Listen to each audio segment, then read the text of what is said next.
Content की marketing से आप लोगों के सामने आओगे, हजारों करोड़ों लोगों के सामने आओगे, तब आपका जो बिहेवियर है तब आपको बहुत सोच समझ के करना पड़ेगा यार। जो जिनकी आप एग्जांपल ले रहे हो कि एक बाबा जी थे जो दिल्ली में रोटी सब्जी बनाते थे, फिर उन्होंने उनकी जो वीडियो वायरल हुई थी ना, वो वायरल हुई थी फूड व्लॉगर्स की वजह से। तो बाद में वो फूड व्लॉगर से ही बदतमीजी करने लग गए थे कुछ। तो लोगों ने जो बदतमीजी इन द सेंस कि चाहे वो अच्छे मतलब वो उन्हें तंग भी कर रहे हो, लेकिन वो कैमरा में रिकॉर्ड हो गए, और फिर जो कैमरा में रिकॉर्ड हो गए तो लोगों ने उनका एटीट्यूड पसंद नहीं किया कि पहले तो गरीबी अब यहाँ पे गाली भी दे रहे हैं, ठीक है, तो लोगों को वो पसंद नहीं आया। तो जब आप कैमरा के सामने होती है ना चीजें, तो आप किस तरह से बोलते हो, क्या बोलते हो, ये सारी चीजें मैटर करती हैं। तो ऑडियंस आपको बहुत ज्यादा जज करती है। सेमली शाहरुख खान के साथ भी तो हुआ था ना। तो शाहरुख देखो, जैसे किसी को नया नया फेम मिलता है ना, तो हर कोई उसे अच्छे से अच्छे से संभाल नहीं पाता। जैसे शाहरुख खान के करियर में स्टार्टिंग में मेरे को याद है कि उन्होंने किसी को थप्पड़ मार दिया था,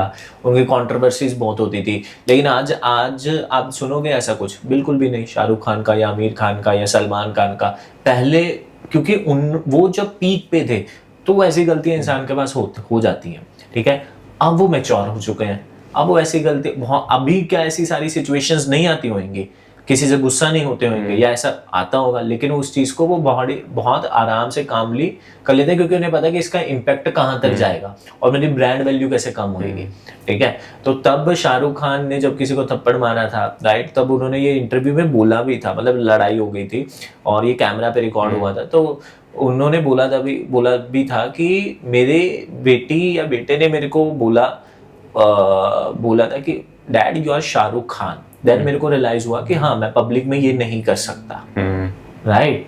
और ये चीज समझना बहुत इंपॉर्टेंट है कि आप जब कैमरा के सामने होते हो तो बहुत सारी चीजें पब्लिकली नहीं कर सकते। आपने देखा होगा बहुत सारे सिंगर आर्टिस्ट जो फेम के बाद आपने देखा होगा कि वो बहुत जल्दी वायरल हो जाते हैं, उनका कुछ भी हो, कि जैसे वो कहीं पे जा रहे हैं, ठीक है। जैसे हाल ही में एक पंजाबी सिंगर का मैं देख रहा था, वो किसी की शॉप पे गए और वहां पे उनकी किसी से झगड़ा हो गया, तो वो बहुत जल्दी मीडिया ने पिक कर लिया। फिर बाद में वो जाके नेक्स्ट दिन जाके माफी भी मांग कर आते हैं, क्योंकि हालांकि उन्हें माफी मांगने की जरूरत नहीं है, लेकिन उन्हें मालूम है कि ये बात कितनी दूर तक जाएगी, ठीक है। इसीलिए ऑडियंस को संभालना बहुत जरूरी हो जाता है, वरना ऑडियंस जब अगर आपके अगेंस्ट हो गई देन तो फिर आपका बुरा ही होगा, क्योंकि वही ऑडियंस आपको ऊपर भी लेकर जाती है और वही ऑडियंस आपको नीचे भी लेकर आएगी। थैंक यू सो मच ये वीडियो लास्ट तक देखने के लिए। सब्सक्राइब कर लेना, ऐसा कंटेंट आपके सामने आता रहेगा।